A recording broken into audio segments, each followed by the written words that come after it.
tutti noi uomini siamo portatori, magari inconsapevoli, comunque di una cultura maschilista, diciamo pure anche patriarcale. Ecco. Non piangere, sei un ometto. I maschi non devono dimostrarsi fragili. Non piangere, ripeti con me, sono un uomo. Sono un uomo, sono un uomo. Gli uomini non devono chiedere mai. E la vedi lì, seduta sul letto, proprio come lei, in questo momento, che guardava il cellulare illuminata da una luce soffusa.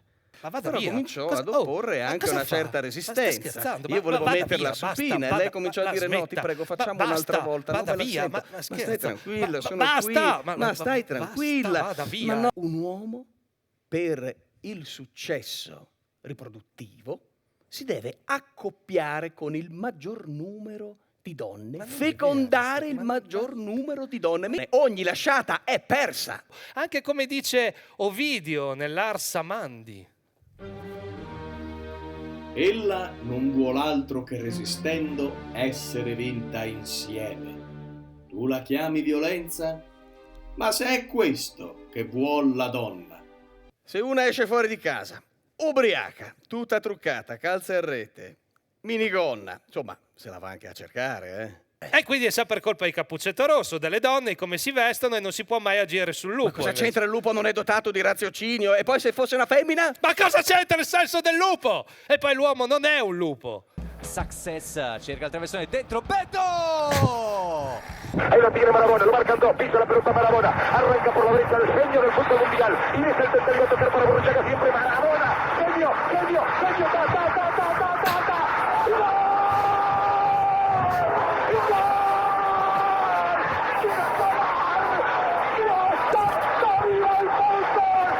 E allora ogni domenica per me era questo, cori e botte. E allora io non ci ho visto più dalla rabbia, ho preso la prima cosa che mi è capitata in mano, un sasso, e gliel'ho tirato quel sasso con tutta la mia forza. E il bambino si è messo a piangere, a dire rotto.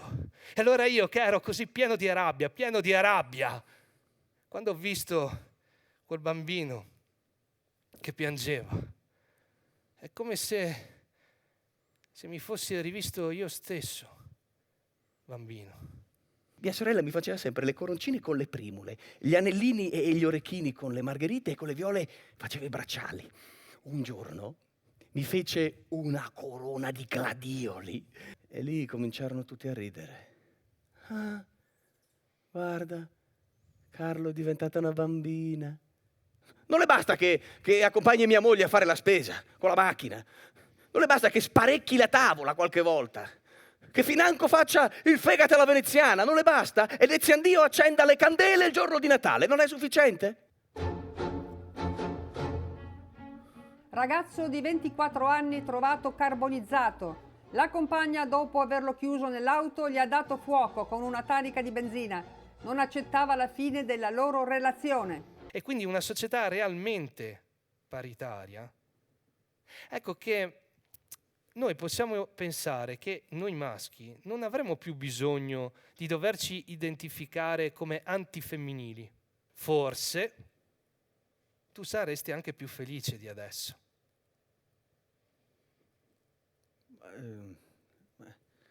Ma che uomo sarei? Che maschio sarei? Non ascoltare questi maldicenti, non si va avanti con la forza, ma con la forza degli argomenti. Non ascoltare questi mentecatti, un vero uomo si dovrebbe alzare per lavare i piatti. Un vero uomo dovrebbe lavare i piatti, dovrebbe lasciarsi i pianti, dovrebbe emozionarsi. Un vero uomo dovrebbe chiedere scusa, potrebbe aver paura, deve rispettare le donne. Un vero uomo dovrebbe lavare i piatti, dovrebbe lasciarsi i pianti, dovrebbe emozionarsi.